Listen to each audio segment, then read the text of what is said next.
Le journal Patrick Cohen. À la une ce matin, un accord à Bruxelles sur l'accueil des migrants et leur répartition. Des centres seront créés dans plusieurs pays européens, mais tout sera sur la base du volontariat. Accord arraché au bout de la nuit, peu avant 5 h du matin. Isabelle Horry à Bruxelles, dans un instant.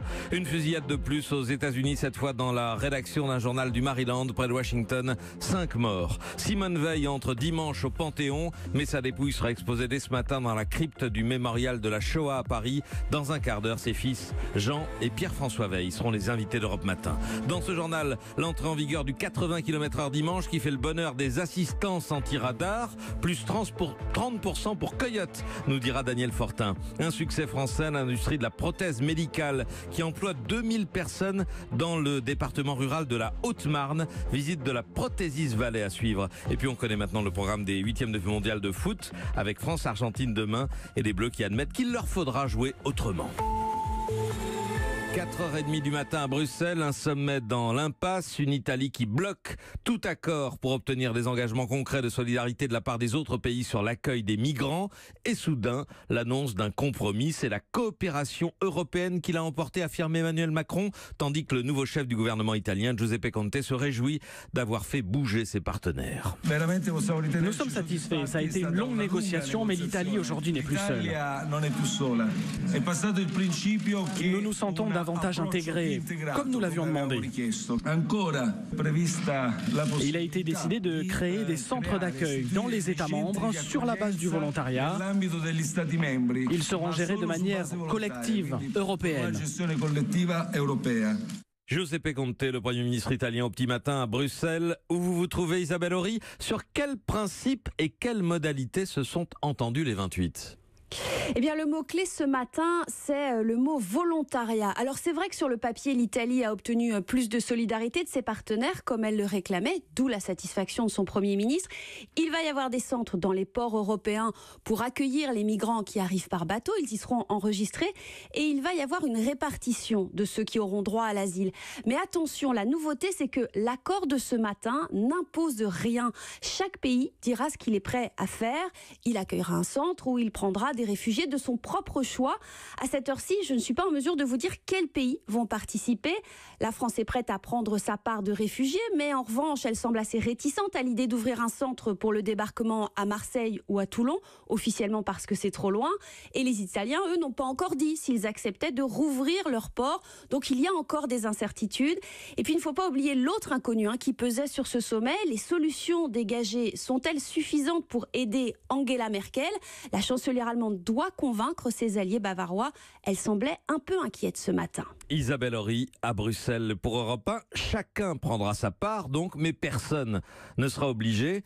Ainsi l'Autriche qui s'apprête à prendre la présidence tournante de l'Union européenne dimanche. L'Autriche qui défend une ligne dure contre les migrants vient de tester un exercice grandeur nature à la frontière slovène au sud du pays pour bloquer un éventuel afflux massif de migrants. Sur place pour Europe 1, Jeanne Bergaoui. Faute de vrais migrants, ce sont des élèves policiers qui jouent le rôle de réfugiés. Dans cet exercice, ils tentent d'escalader les grilles et de forcer le poste frontière de Spielfeld au sud du pays.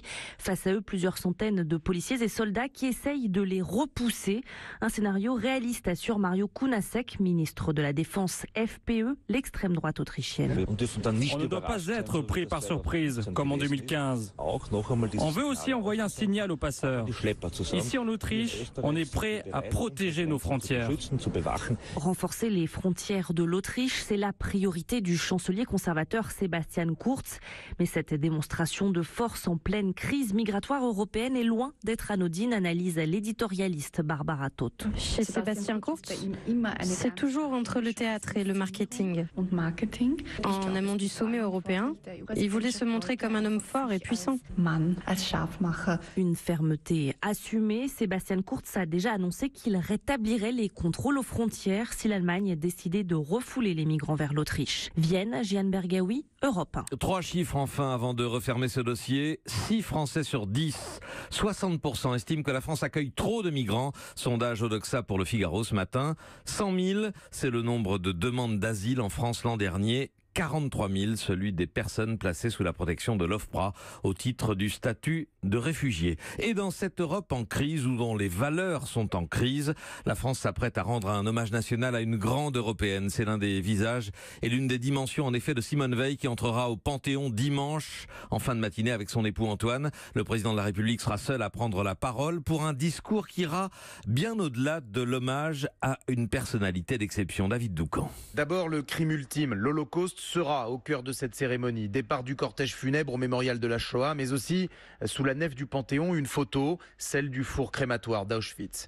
La minute de silence n'en sera pas une, ou plutôt ce sera un silence particulier, celui du camp de concentration que l'artiste David Teboul est allé enregistrer il y a peu à Birkenau pour le diffuser dimanche après la Marseillaise. Un conseiller du président explique « L'expérience de la déportation fut la matrice de tous les engagements de cette femme. » Et c'est vrai qu'après avoir survécu, Simone Veil s'est battue pour le droit, celui des femmes, et pour l'Europe, bien sûr. Le conseiller, auteur du discours de dimanche, ne passe pas par 4 chemins, je le cite. « Il y a une ironie, dit-il, à accueillir cette grande combattante de l'Europe au moment où tout ce qu'elle s'est évertuée à construire vacille sous nos yeux. » Simone Veil disait « La construction de l'Europe m'a réconcilié avec le XXe siècle. » Un proche d'Emmanuel Macron conclut « Elle entre au Panthéon au XXIe.